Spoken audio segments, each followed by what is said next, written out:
కేసీఆర్ వ్యాఖ్యలపై టీపీసీసీ ప్రధాన కార్యదర్శి అద్దంకి దయాకర్ స్పందించారు. ఫామ్ హౌస్ నుంచి బయటకు వస్తే ఎలా ఉంటుందో చూడాలని ఉందన్నారు. 9 ఏళ్లలో బీఆర్ఎస్ చేసిన ఆర్థిక విధ్వంసాన్ని గాడిలో పెట్టడానికి కాంగ్రెస్ కి ఇంకా సమయం పడుతుందన్నారు. అయినా కూడా రేవంత్ సర్కార్ సంక్షేమ పథకాలని అమలు చేస్తోందని తెలిపారు.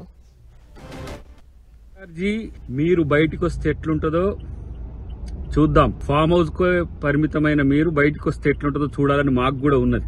9 సంవత్సరాల పైచిలకు రాష్ట్రాన్ని దోచుకొని ఈరోజు బయటకు వచ్చి కాగ్ గురించి లేదంటే బడ్జెట్ గురించి ఆదాయం గురించి చెప్తున్నారు. మీరు విధ్వంసం చేసిన ఆర్థిక వ్యవస్థను గాడిలో పెట్టడానికే ఇంకా కాంగ్రెస్ ప్రభుత్వానికి సమయం పడుతున్నది.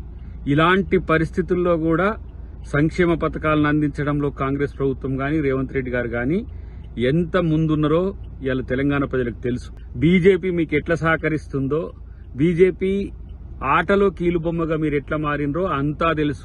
ఈ రోజు నేనంటున్నా, తెలంగాణ సమాజానికి ద్రోహం చేసి భారతీయ జనతా పార్టీ ముసుగులో భారత్ రాష్ట్ర సమితి అని పెట్టుకొని మళ్ళా తెలంగాణ అని తెలంగాణ సెంటిమెంట్ రగిలిస్తే మిమ్మల్ని ప్రజలు ఎట్లా స్వీకరిస్తారో చూద్దాం.